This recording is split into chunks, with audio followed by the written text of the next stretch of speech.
What happens when Congress can't even agree on how to ask questions? This tense clash between Adam Schiff and Chuck Grassley reveals something much bigger than one hearing. Thank you, Mr. Chairman. One of the advantages of being the junior most member of the committee on our side of the aisle is you get to listen to everything that's gone on before you during the course of a hearing. And I want to add my voice to my colleagues who have raised the concern about what happened yesterday. I listened to my ranking member ask a legitimate oversight question about the legal basis for troops to be rappelling from a Black Hawk helicopter for a military-style assault on an apartment building in a major city, the zip tying of children. What was the legal basis for this? I heard my ranking member ask that very simple question, that completely appropriate question. If that's not an appropriate oversight question, I don't know what an appropriate oversight question is. And the response was not just to refuse to answer the question, but it was to attack the character of the ranking member and to insult him.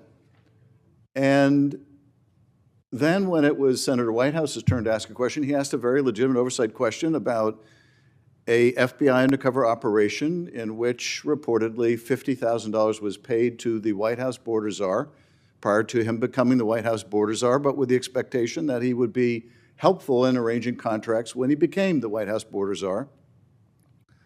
What happened to the money? A perfectly legitimate oversight question.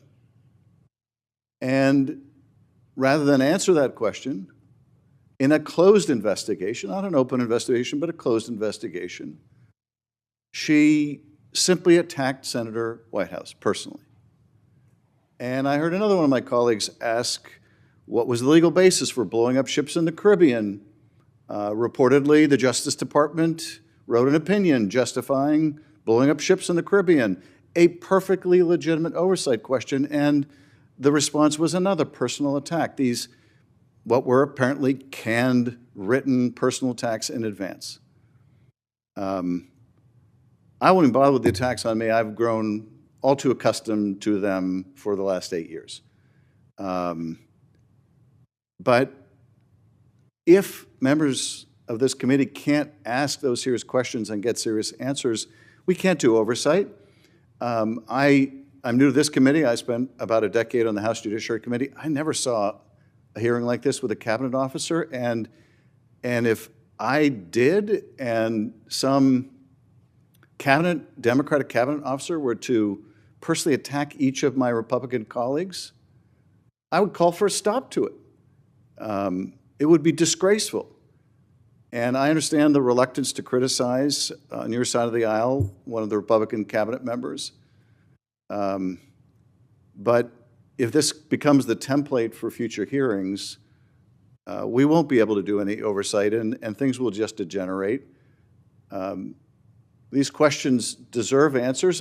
I would expect that if troops were rappelling from helicopters in any city, in any of your states, and hog-tying children, you would want to know the legal basis. And so would I. We are going to submit for the record in written form the questions that the Attorney General refused to answer. I would hope, Mr. Chairman, you would join us in submitting those questions. They will have a much better chance of being answered if you join us in submitting those questions. But I would hope also in the future that if a witness, rather than respond, simply attacks our members, that it be stopped. That the witness be instructed to either answer the question or to state why they're refusing to answer the question, but to refrain from personal attacks on the members of this committee. That would be my request. And Mr. Chairman, I'm really grateful to be on this committee. And I appreciate every interaction I've had with you. You have, in our personal interactions, always been eminently fair. If I didn't think that you were of that character, I wouldn't even raise this because there wouldn't be a point.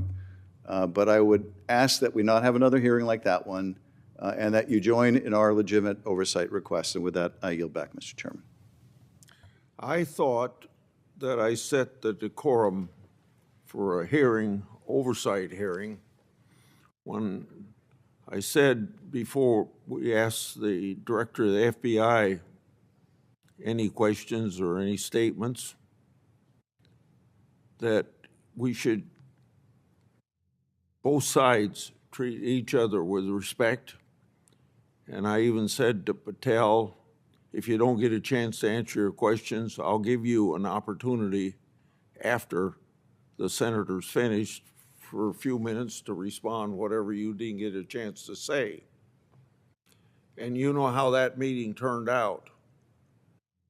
And particularly from your side of the aisle, a lot of strong statements about the FBI director. Whether they were legitimate or not is beside the point. It didn't follow the decorum, and obviously the director of the FBI didn't follow the decorum. So I don't know what more I can do than plead with my people who are fellow senators to follow a certain decorum, and I assume it would be followed on the other side.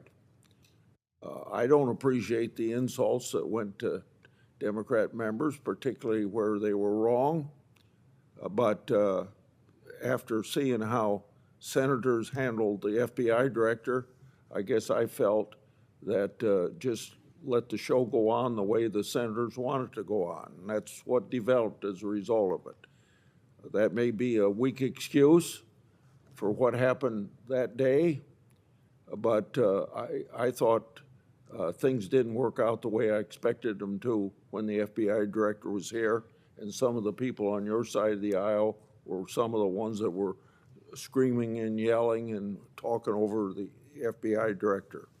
Meeting adjourned.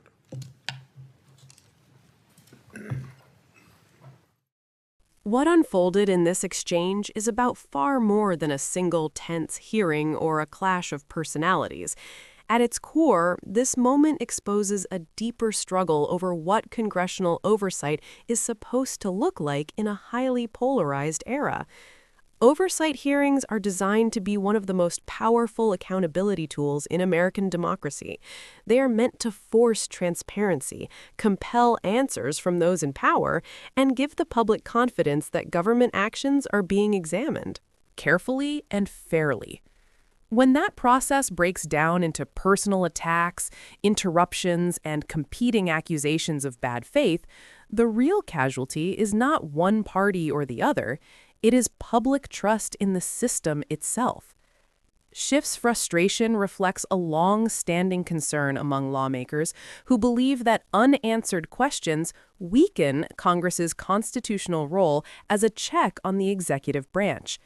From that perspective, refusing to provide clear legal or factual explanations doesn't just dodge political criticism, it limits the public's ability to understand decisions made in their name.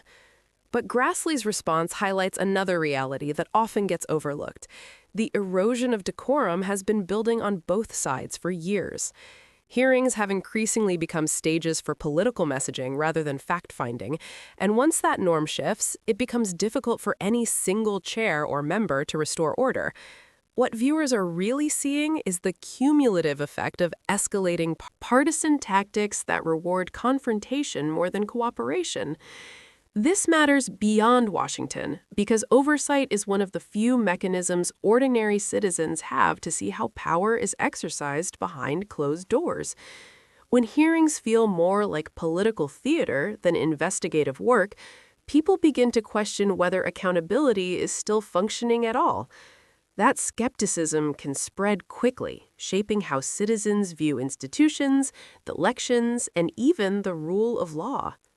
In that sense, the tension in this room is a small window into a much larger national challenge: how to preserve democratic guardrails in an environment where political incentives often push in the opposite direction. Understanding moments like this helps viewers move past the noise of who scored points and instead ask the more important question: are the systems designed to protect transparency and accountability still working the way they should? That is the real story beneath the clash. And it is one worth paying close attention to. If you found this breakdown helpful and want more clear, thoughtful explanations of the political moments shaping the country, make sure to like the video, subscribe to the channel, and share your perspective in the comments. Your engagement helps keep serious, in-depth conversations like this going.